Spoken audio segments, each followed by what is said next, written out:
Cael, it's been 5 years since you guys have lost a goal, obviously in an environment like this too.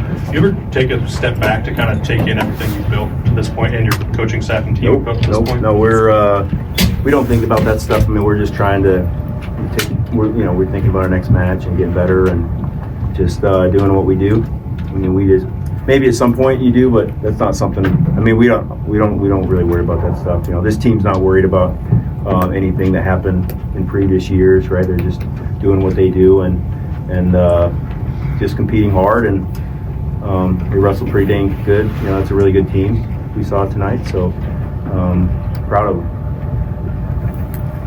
Cael, was this a match where just your team just kept applying the pressure?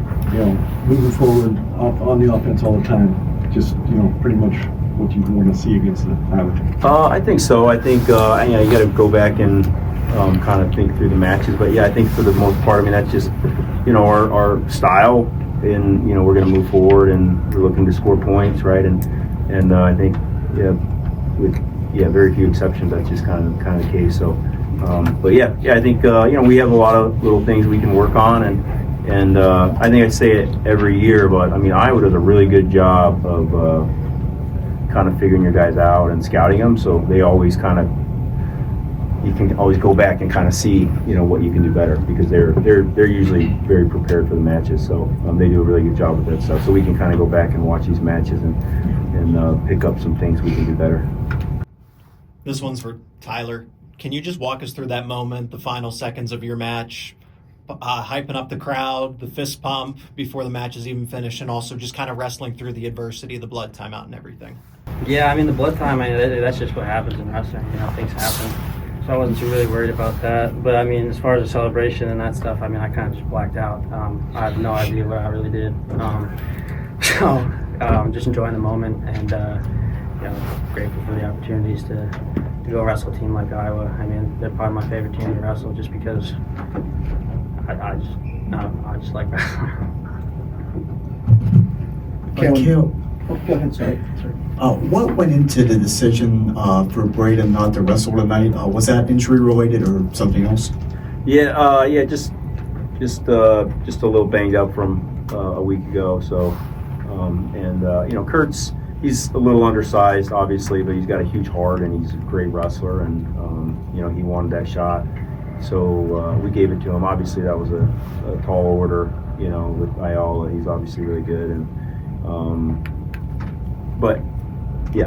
Davis was just a little banged up from last week, so we figured it would be in his best interest to kind of let him rest a little bit.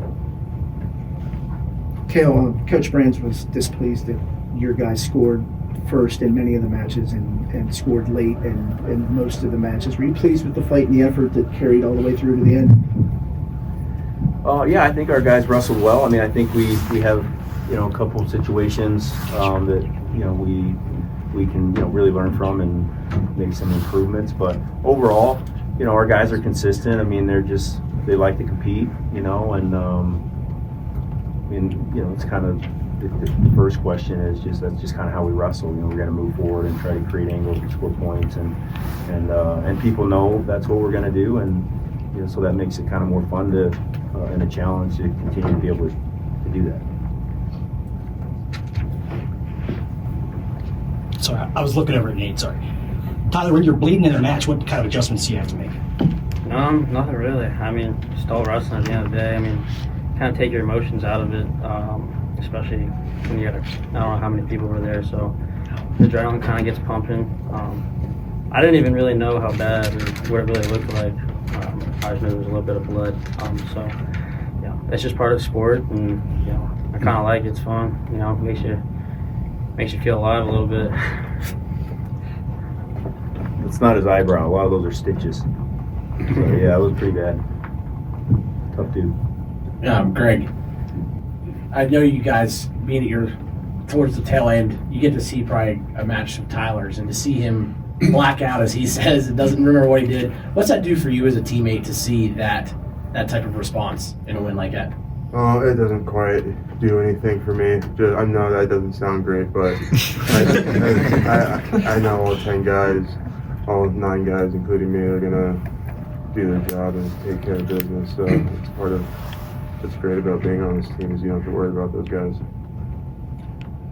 Cael, just your thoughts on Shane Van Ness's effort tonight. That was a big match. I mean, Yeah. he took control there with a big move. Just what you see there, and what do you think it says about him? I know he had a loss earlier in the season. How do you think he's bounced back?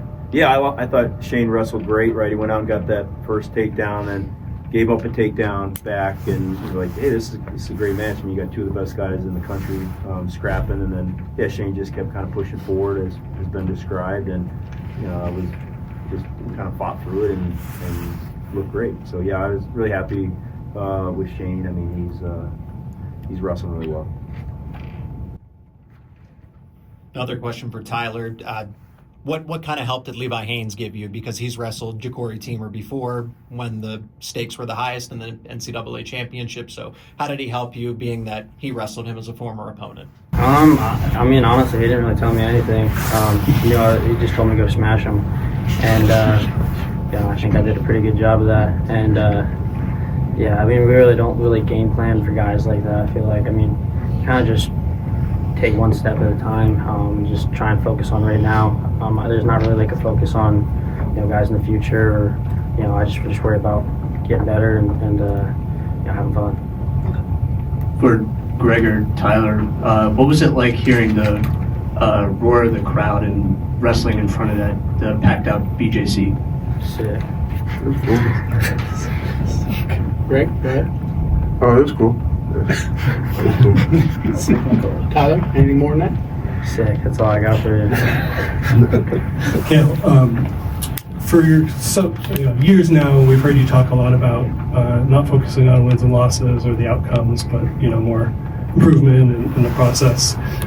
Is that a mentality that you had when you were young? What sort of influences have you had in your life that made you adopt that? Is it something you used during your competitive career? Yeah, I think all of my coaches, my father was my coach growing up and my high school coach, and it was never about winning and losing. You know, it was about fighting, right? I mean, you don't have to tell somebody you want to win. I mean, everybody wants to win.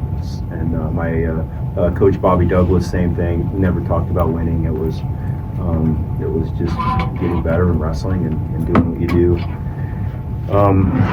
So yeah, I just, you know, was fortunate to come up with some great coaches and some great men, and it always worked for me.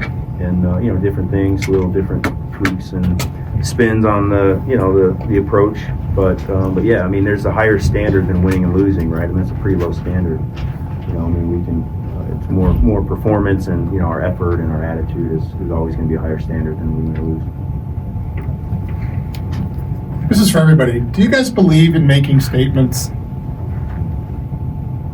I mean, can you make a statement as a wrestling team in a dual match like this?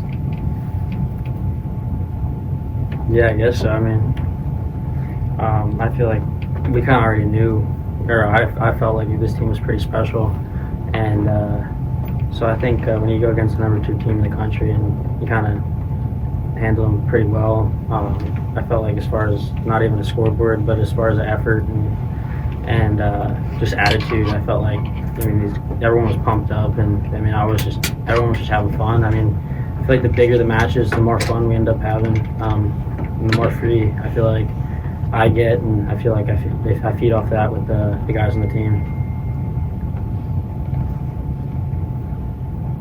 All you. I don't think so, just because, I mean, each time you wrestle somebody, the next day it's a new day, new person, new team. Nothing really transfers over. So, I mean, I just think you try to keep making the same statement week in and week out. I don't know if it carries on, though. Do I have to answer that question also? You guys did a good job. I mean, yeah, that's pretty good. Yeah, I mean, we just we're just trying to be at our best in the big moments, right? I mean, that's a statement that is just of consistency. I mean, consistency is kind of the name of the game. But as coaches, I'm sure as wrestlers, you're always thinking about the next one and the next one and the next one, right? I mean, and not even just the next match. You're thinking about next year and the next year, and, you know, we're going to see the same team a couple more times. So it's just, you're always you enjoy it, you have fun with what you're doing, but it's more fun to kind of just be challenging yourself to try to get better all the time, right? We good? Anybody else have one? You got one more. Thank you. Coach, what were your thoughts on Iowa's strategy to wrestle Angelo Ferrari as opposed to their regular starter and Gabe Arnold? I don't think that was really a surprise. We kind of figured that might be the case, just based on stuff that had happened and things that were said, right? I mean, but yeah, I think Carter's, he would have been ready for either opponent. Obviously, they have two great options there. They're both really good wrestlers.